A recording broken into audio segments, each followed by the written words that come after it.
What's up guys, this is Jamie. Bringing you a speed tech video for the 468. Gonna make it a lot shorter than the original owner's manual was, so you don't have to sit through an hour-long video, which you should do still, but here's the quick tips here.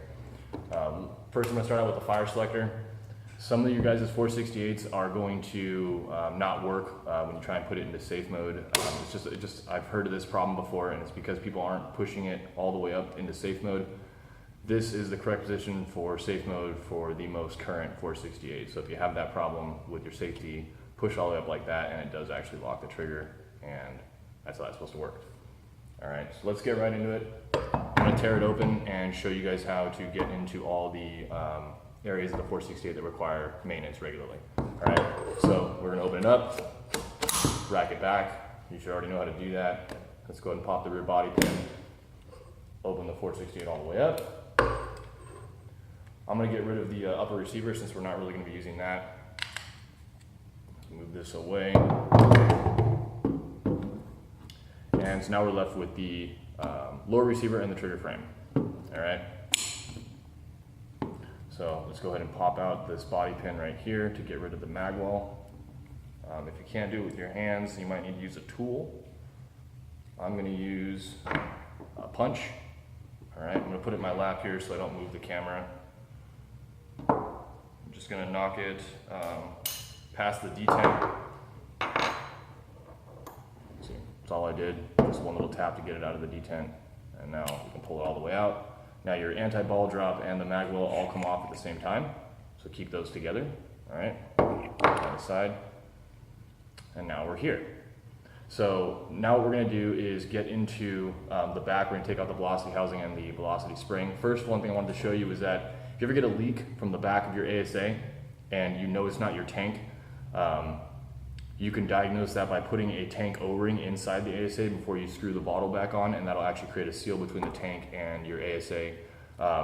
Where all of the leaks that have come from the back of these things I've seen are these two air screws right here. These two little white screws. You can take those out with a 2mm Allen. You put some Teflon tape back over them and put them back in, and that will seal up pretty much every leak I've ever seen coming from the back of the marker. If it still leaks after that, it shouldn't. I've never seen anything leak after that. You can put a small piece of an O-ring inside there before you put the screws back in, and that has also helped with cleaning up that leak. So first things first, let's go ahead and take off the locking pin. All right, set that aside. Now we're gonna do push and twist to get the velocity housing off. Be careful, that is under a lot of spring tension. So take out our velocity housing, our velocity spring, and then the striker and the striker buffer will come out as well. So there's our little buffer that might come out around your velocity spring. Tap the striker out. All right, there you go. So now, to get into this further, we need to take off the trigger frame, and we're gonna take off the valve cover. One thing a lot of people have thought was that it's possible for this hole to leak. The valve cover is long enough that it covers this hole internally, so you can't get a leak from this area. This was something that we used on a previous generation. This hole, we don't use it anymore. So there's not supposed to be a screw in there. It doesn't leak from there. If you think it's leaking from the mag well, I'll show you where that is in just a second. All right, so first what we're gonna do is to get the valve off is we're going to pop out this body pin. Now this body pin has a texture on one side of it. We call it knurling. It's only on one side. Find out which side it is and then punch it out the opposite direction. Don't push the texturing through the receiver. The pin won't go that direction. So my texture is on this side, so I'm gonna knock the pin that way. So again, I'm gonna use my steel punch. This is probably one of the greatest tools. If you guys don't have one of these, you can try and use this, the locking pin. The thing is that it's just a little too big, so it might not give you the results that you want. You might ding up the receiver. You can use an Allen key, but always use the right tool for the job. If you don't have a set of punches, go down and get yourself some. They're probably one of the greatest things for working on these. Again, I'm gonna put this in my lap here so I don't knock over my camera. And I'm gonna give it a couple of taps and get that pin started. Okay, that went pretty much almost immediately. So now you can see here what I've done. The punch is inside the receiver. I can actually push this through And now I can just pull the pin out. All right. So now this valve cover is under spring tension as well. So you might want to put a little finger there when you take your punch out. All right.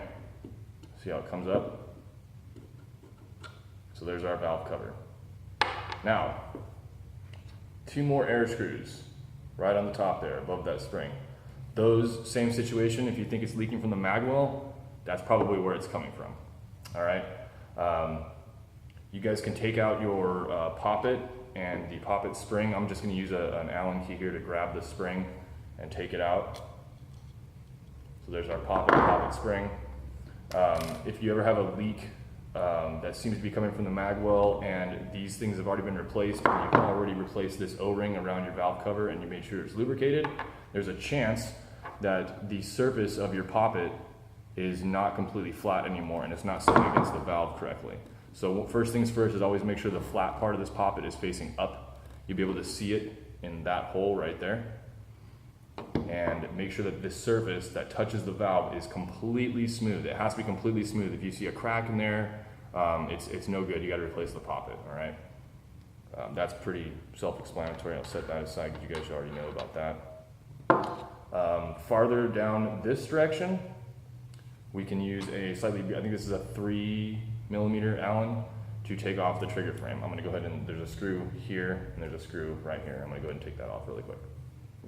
This is just to show you how to get into the trigger sear in case you have any blowback issues where you have to cock the 468 after every shot. All right. Now the trigger frame, when you take it off, loosen up one screw and then loosen up the other one all the way. Don't just take one off and then take the other one all the way off. You want to try and do it somewhat consistently. And same thing when you put it back on too. It's just better for it and make sure that it's aligned properly. I may speed some of these slower parts up for you guys, kind of make a little montage to keep the length of this video down a little bit for you. All right.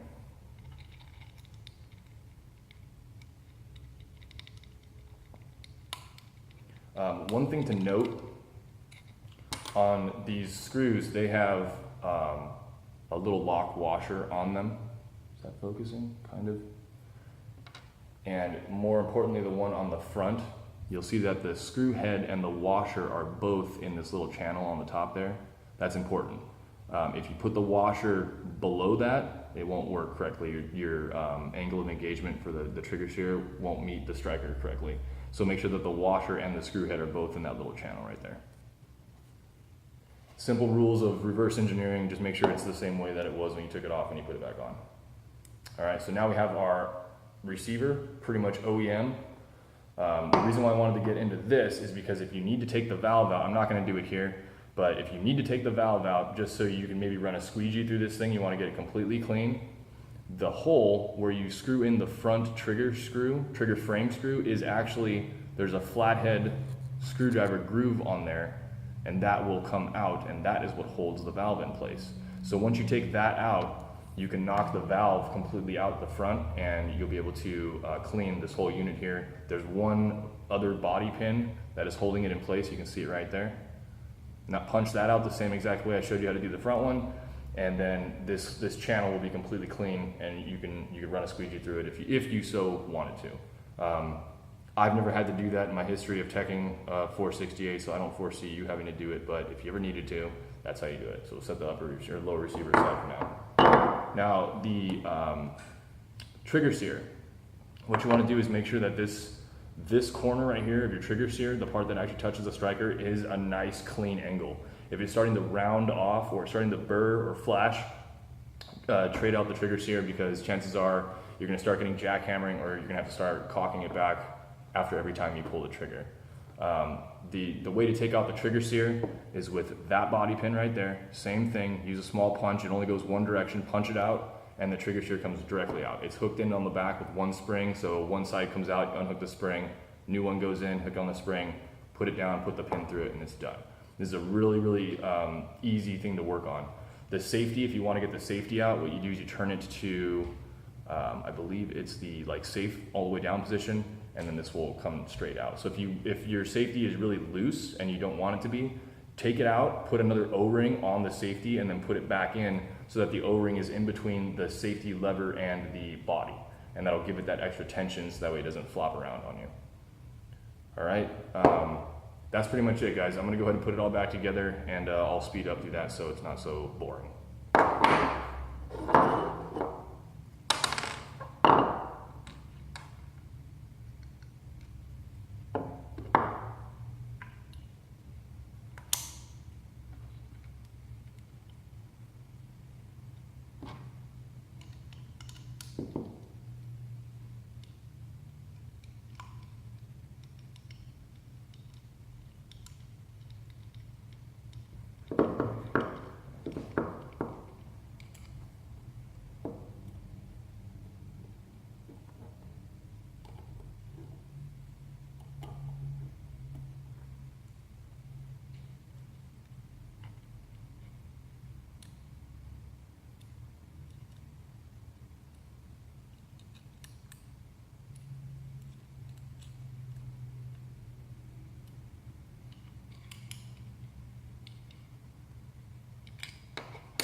You can really see that the flat part is up on the poppet valve.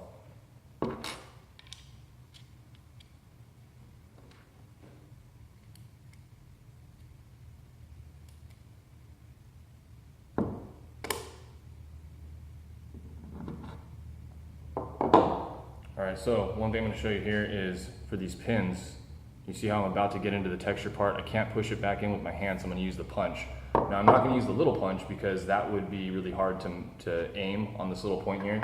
So I'm going to use this one because this can only go down as far as being flush with the receiver, okay? So I'm going to do that down here so I don't knock over the camera.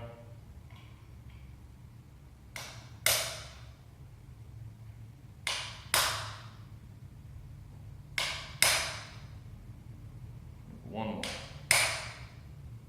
All right, so a couple good hits. Look at that. Factory flush. All right, let's continue with the reassembly.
There you have it.